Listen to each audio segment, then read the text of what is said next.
Welcome to part 8 of Conscious Creation in the Intelligent Observer. In the last lecture, I gave you a new pair of eyes. You can now see the machinery beneath your life, the loops, the iceberg, the leverage points, the connected web of systems that quietly produces your results. But seeing is only half of it. A person who can diagnose a system but never redesigns it is like a doctor who can name the illness but never offers a cure. So in this lecture, we stop being diagnosticians and we become designers. We take the 4 systems that shape your ordinary days more than anything else, your environment, your habits, your work, and your relationships, and we learn to build them on purpose. And there is one master principle that runs through all 4. So let me give it to you now and then show you how it works everywhere. The principle is this: make the right action the easy action. That is the whole secret of design. Most people try to force good behavior through sheer willpower, gritting their teeth, pushing uphill against an environment that is working against them the entire time. And they lose not because they are weak, but because willpower is a small and exhausting fuel tank, and they are asking it to do a job that structure was meant to do. The designer takes a different path. Instead of fighting to do the hard right thing, they quietly rearrange the world so that the right thing becomes the easy thing and the wrong thing becomes the hard thing. Then they barely need willpower at all, because the path of least resistance now runs in the direction they want to go. Let me start with your environment, because it's the most underestimated force in your life. Here is a truth that takes a while to fully accept. Your environment is always training you, whether you designed it to or not. If your phone sits on your bedside table, your environment is training you for distraction. First thing in the morning and last thing at night. If junk food sits visible on your counter, your environment is training you for impulsive eating every single time you walk past it. If your mornings are chaotic and unplanned, your environment is training you for a reactive, scattered day. You're not failing these tests of willpower. You set up a room that was always going to produce these results, and then you blamed your character for the output. So the move is simple but powerful. Redesign the room, put the phone to charge in another room overnight, and the distraction loop breaks itself. Keep the tempting food out of sight and out of the house, and put the good food where your eye lands first. Lay your workout clothes out the night before so that in the morning the path to exercise is already half walked. You are not relying on being strong in the moment. You are removing the need to be strong in the moment. This flows straight into your habits, and it lets me finally answer the question I opened this entire series with. I asked, what if your failing at your goals has nothing to do with discipline? Now you can hear the answer. Discipline, the way most people imagine it, this heroic inner force you either have or lack, is largely a myth. What looks like discipline in the most effective people is usually something quieter and far more learnable. It is environmental engineering. They have simply built structures and rituals so that good behavior runs almost automatically. They schedule their deep work into protected blocks before the day can fill up with noise. They prepare their meals in advance, so the healthy choice requires no decision when they are tired and hungry. They build a wind-down ritual at night, so sleep comes easily. They hold a short review each week, so nothing important quietly slips. None of this is about being a stronger person. It is about being a wiser designer. The goal is never to force yourself harder. The goal is to make the good behavior easier. than the bad behavior, so that doing the right thing stops feeling like a battle and starts feeling like the natural drift of your day. Now let us turn to your work, because here systems thinking makes the difference between being merely busy and being truly effective. The ordinary worker moves through the day asking one question: what task should I complete next? And so they answer emails, attend meetings, update documents, clear admin, and they end the day exhausted and feeling productive, while underneath, nothing has actually improved. The same confusion returns next week. The same bottleneck blocks them again. The same person misunderstands the same thing.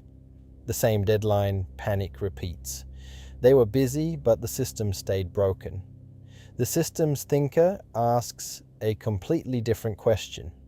Not what task should I complete, but what system am I improving by completing this task? That one shift changes everything. Instead of just clearing the confusion this time, they ask, can I build a template so this never confuses anyone again? Instead of chasing one decision, they ask, can I make the decision process clearer so we stop getting stuck here? Can I remove an approval that nobody needs? Can I create a better rhythm of feedback so problems surface early?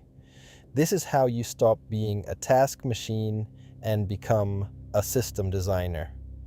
You stop bailing water and you start fixing the hole. And there is a practice from the most demanding fields in the world that I want to bring into your personal life, because it is one of the most powerful tools there is in places where failure is not an option, like aviation and emergency medicine. They have learned that disasters rarely come from one isolated mistake. They come from the interactions, from communication breakdowns, from fatigue, from unclear authority, from weak feedback, from information trapped in silos. So after every significant event, they sit down and run what is called an after-action review.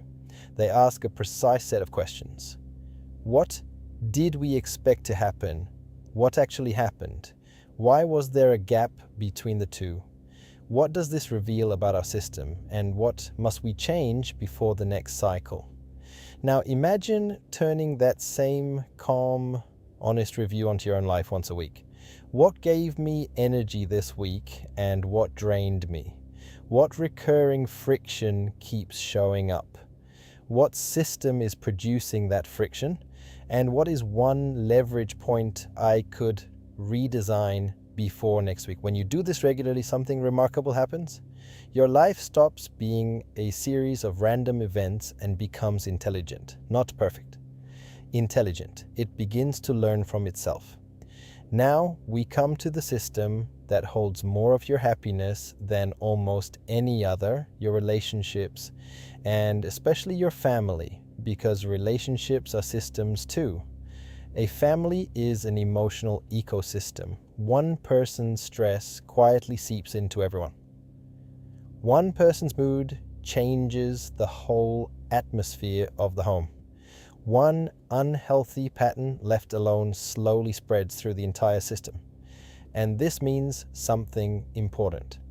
Peace at home is not created mainly through big, isolated conversations or grand gestures.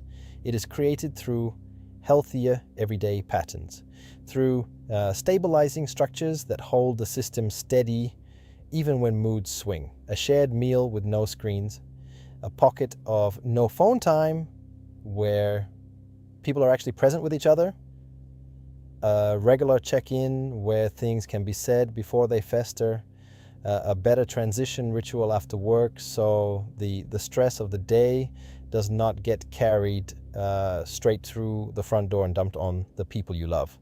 A family that runs on these structures becomes resilient. A family with no structures is left entirely at the mercy of whoever is in the worst mood that day. And here is the uncomfortable truth that this lecture has to say out loud. Most people slowly trade away their long-term peace for short-term convenience. It is easier tonight to skip the ritual, easier to avoid the difficult conversation one more time, easier to stay quietly on the phone than to be fully present. Each of these is a tiny, reasonable seeming choice, but every repeated behavior becomes part of the system, and 1,000 small avoidances quietly compose an emotional climate that erodes year after year, until one day people wonder how the warmth drained out of a home that nobody meant to neglect. The lesson is clear, and it is the same lesson as everywhere else in this series. Healthy relationships are not built by accident. They are sustained on purpose through emotional systems and small rituals that you choose and protect. So step back and see the single shape underneath all four of these. In your environment, in your habits, in your work, and in your relationships, the move is always the same. Stop depending on willpower and mood, which are unreliable and quickly exhausted, and start building structures that carry you even on the days you do not feel like it. Design the room so the right action is easy. Build the rituals so good behavior runs on rails. Improve the system instead of just clearing the task. Protect the small practices that keep your relationships warm. This is what it means to design your life rather than react to it. This is the architect we spoke about in the very first lecture. Finally picking up the tools, but structures alone are a skeleton, and a skeleton needs life moving through it. You can build the perfect framework of systems around yourself and still feel hollow inside it if there is no daily practice keeping your inner fire lit, your awareness sharp, your energy clear, your intention alive. So in the next lecture, we bring the inner and the outer together at last. We assemble your actual daily toolkit. The practices you will return to morning and evening, the meditation and the breath, the setting of intention, the work with your own hidden patterns, even how to use the new tools of our age as a mirror for your life. This is where everything we have learned becomes a living routine you can walk in every single day. And that is where we go next. Please subscribe for more of such well-researched intellectual sharing.